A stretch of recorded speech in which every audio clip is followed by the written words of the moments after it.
Welcome to segment 1.4. In this segment, we'll be looking at how IP spurs innovation. So now keep in mind that we've discussed some of the historical context as to where it is the IP came from and some of the underlying structure there. Let's dig a little bit into how really IP is used. And I think a great way to do that and to begin our discussion is to actually look at a recent case from the past few years, Apple v. Samsung. Now, you may have already heard about this case. The reality is that you probably have only heard a portion of the story. And because there were actually multiple iterations of the same underlying case that spanned multiple continents, multiple years, and multiple jurisdictions. So what you may have already heard about Apple and Samsung as far as the dispute between them was more likely than not just a small part of the overall argument that they had between the two companies. With respect to the textbook that I have in front of me, segments 1.4, 1.5, and 1.6 are all out of the same section. Some of the questions that we want to look at, for example, what is the effect of IP on the average consumer, a business, and an inventor? We'll actually discuss that in our slides as we go through them.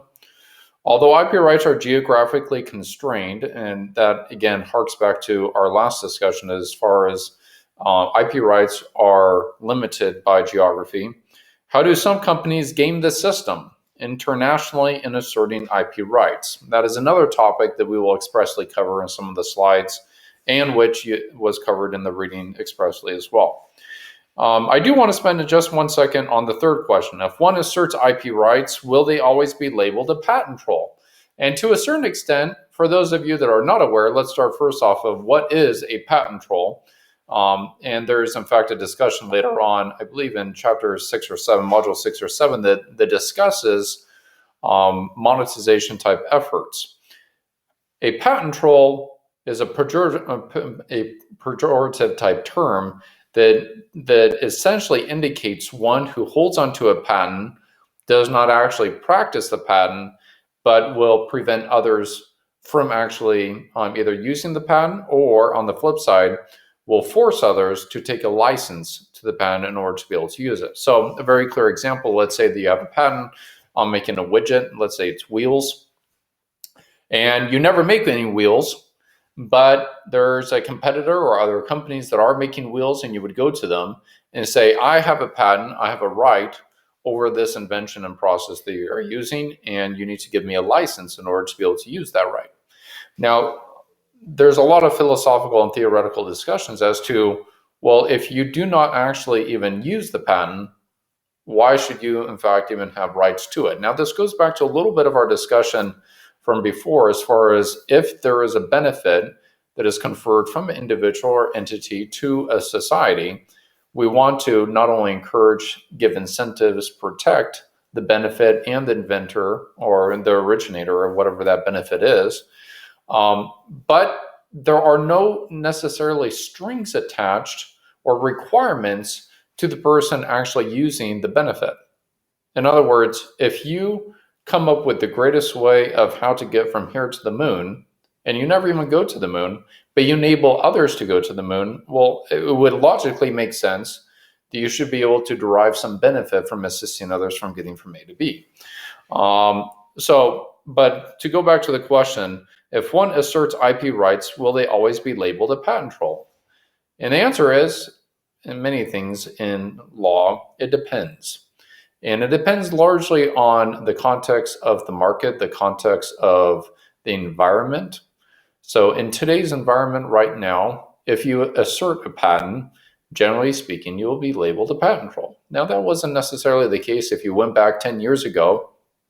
There were many companies that were asserting patents, and you never really heard much of the patent troll type narrative.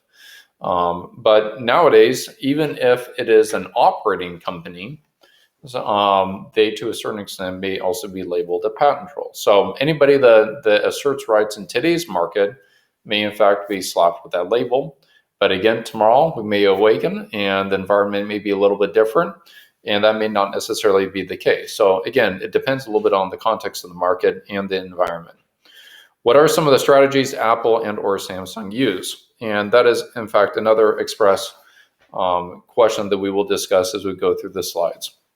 So putting the textbook aside, let's go ahead and start digging in expressly into the slides. To get us started, I have a segment video here that discusses at a high level exactly the differences and similarities between the Apple device and the Samsung device. So let's go ahead and watch that briefly. That will set the stage. For those of you that perhaps have never seen an iPad or a Galaxy tablet, that will at least give you a frame of reference here. So.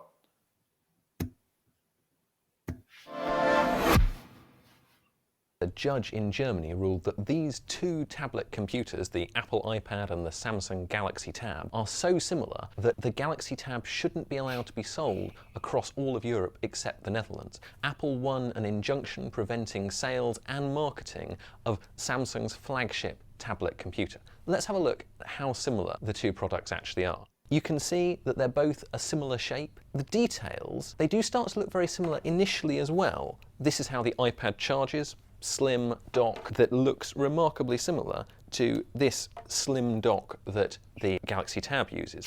On the details of the device itself, as I say, iPad ever so slightly squarer, and this isn't about the software that's running, so don't worry about what's on the screen. This is about the hardware of the device. If you have a look at the placement of things like the buttons, the iPad has got one single button in the bottom of the unit that encourages you to hold it portrait style.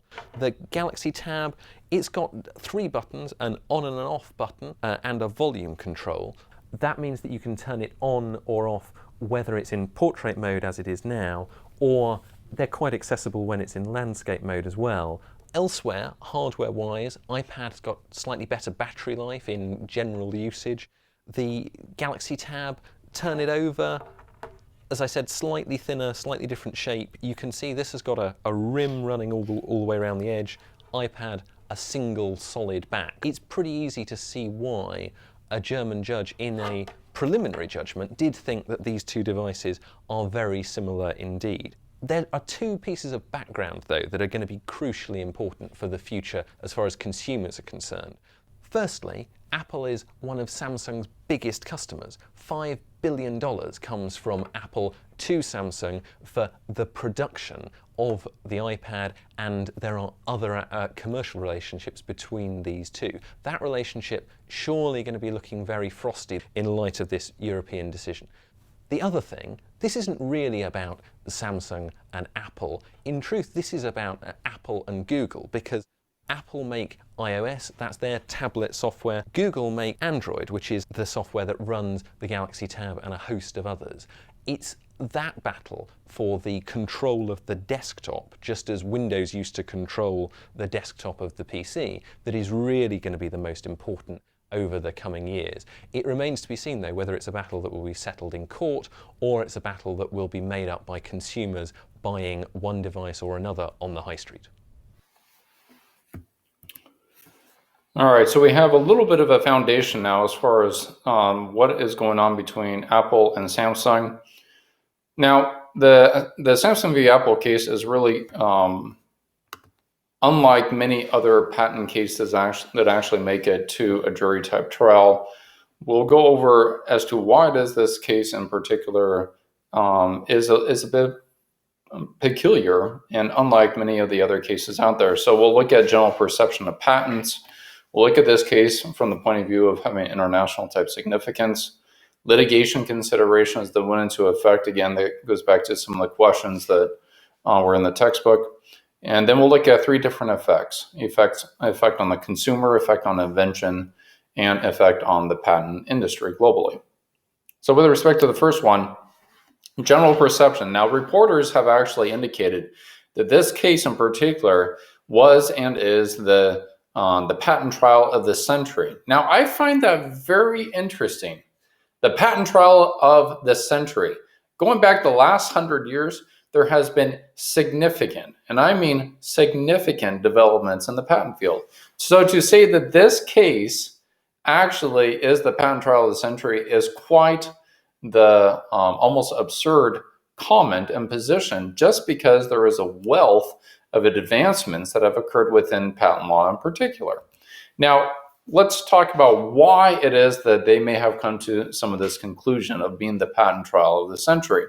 First off, let's look at some of the cases that are construed as some of the seminal type cases. 1966, there was a case, the Graham versus John Deere Company. Again, you will actually read this in the textbook when we discuss 103 relating to non-obviousness. But this was a seminal case that actually helped to understand the foundation for understanding what makes an invention different and what could be the basis to actually determine the differences such that one can actually be eligible for a patent. So it was a very big case from that point of view. Diamond versus Chakrabarty actually found that genetically modified organisms, microorganisms, were patentable. Now that was actually a big case and had international repercussions. Why? Because suddenly the US became the go-to place internationally where if you had any biotech, you would go to the US. I actually spent some time in Europe at a patent law firm there. And I was in their biotech department and actually worked with some biotech patents. But what I found interesting is that getting to speak to many longtime patent attorneys that had actually seen the progression over the years, they had indicated to me that Europe was still in a catching up phase, building upon what it is that had occurred previously in the US. Diamond versus Deere found that a machine which transforms materials physically under the control of essentially some computer was patent eligible. Now, this Diamond versus Deere was actually a big case from the 80s. Why? In layman's terms, it allows software to be patentable. So up until that time, software was obviously comprised of lots of code, lots of information. And the question is, well, how do you get a patent on code and or information? And what they found is that if you tie it to something that's physical, let's call it a hard drive or some non-transitory type medium, that would in fact alter the physical characteristics of that drive such that that could then be considered as being patent eligible. Markman versus Westview actually looked at claim interpretation. If you went through a patent trial nowadays, a Markman hearing is one where you actually hear the claim interpretation. So that was something that occurred in the 90s that actually directly affects how does the EMA patent trials occur today. State Street Bank found the business methods could be patentable. Again, that's a key distinguishing point between the US system and many international systems. KSR versus Teleflex, again, looked at the basis for obviousness, building upon the Graham case from the 60s. Bilski versus Kapos, again, also in essence, the Bilski case looked at software once again and whether or not that was patent eligible. So in short, over the last 50, 60 years, there has been considerable developments within the patent field. So why is the Apple versus Samsung case different? First off, familiarity. Everybody, to a certain extent today, has some type of a smart device that can fit in their hand or fit underneath their arm.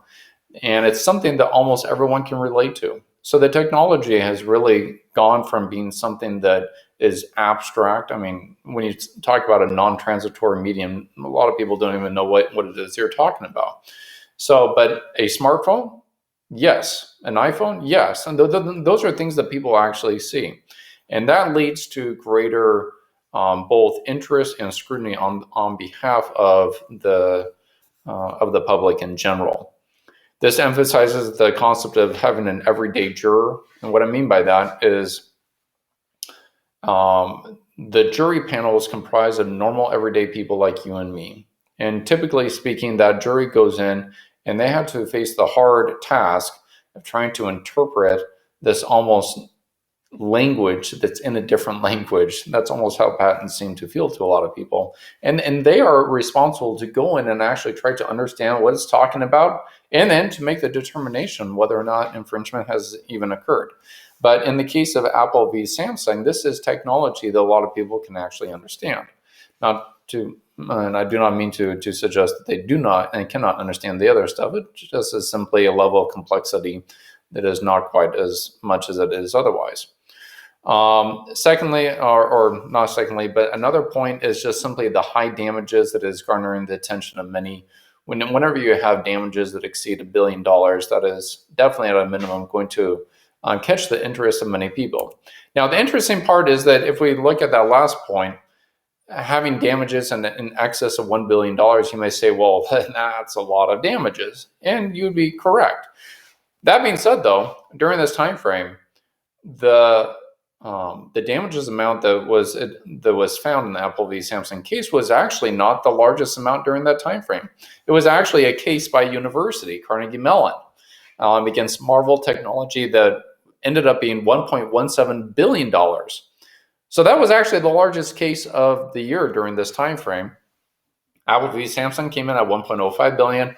Now, the 1.05 billion actually changes as the case progresses. There's final allocation, et cetera, et cetera. But at that time, again, we're using a consistent time point here. The Monsanto case came in at 1 billion. Vernex came in at 368 million. Many of these cases actually, even after this time frame when the paper was written, were in dispute for years, and it was only, in fact, even recently, on the last year or so, that there was some resolution for some of these cases. So what's interesting is that even if you just look at the damages amount alone, Carnegie Mellon even exceeds Apple v. Samsung. Yet, if you ask the average person, they likely have never even heard of the Carnegie Mellon case. And one of the reasons for that is, let's look at the technology that was actually involved. Technology for the Carnegie Mellon was actually integrated circuits relating to the high-tech technology field. You have Apple v. Samsung that related to smartphones. The Monsanto case actually dealt with herbicide-tolerant soybeans.